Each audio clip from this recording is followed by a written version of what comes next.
এখানে আমি দেখাবো কিভাবে অটোক্যাডে কোনো টেক্সট লেখার পরে সেটাকে এডিট করা যায়। এখানে আমি দেখতে পাচ্ছি লেখা রয়েছে রোড ক্লোজার ডিটেল। এটাকে জুম ইন করি।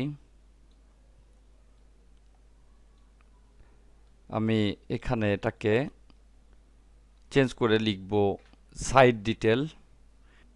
টেক্সট এডিট করার জন্য লেখার উপরে গিয়ে ডাবল ক্লিক করতে হয়। আমি এখানে ডাবল ক্লিক করলাম। এবার এখানে লিখে দেই সাইড, লেখা হলো সাইড ডিটেল। এবার এখানে এন্টার, আবার এন্টার।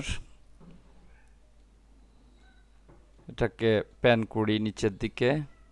এখানে দেখতে পাচ্ছি লেখা রয়েছে এলিভেশন ভিউ। এখানে ডাবল ক্লিক করি। এখানে লিখে দেই প্ল্যান ভিউ।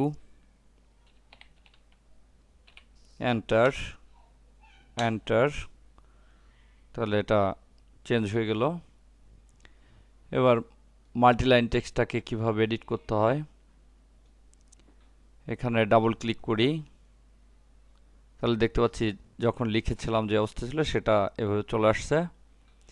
এখান থেকে ক্লিক করে এটাকে ছোট বড় করা যাবে বক্সটাকে। আবার এখানে ড্র্যাগ করে ছোট বড় করা যাবে।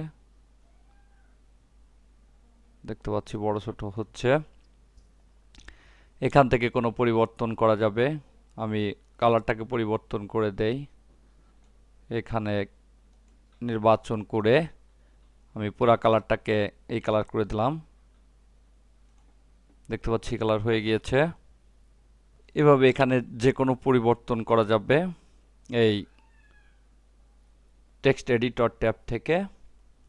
সবশেষে ক্লোজ টেক্সট এডিটরে ক্লিক করতে হবে, তাহলে এখানে ফিক্সড হয়ে যাবে। এভাবে কোনো সিঙ্গেল লাইন টেক্সট এবং মাল্টি লাইন টেক্সট লেখার পরে সেটাকে আবার এডিট করা যাবে।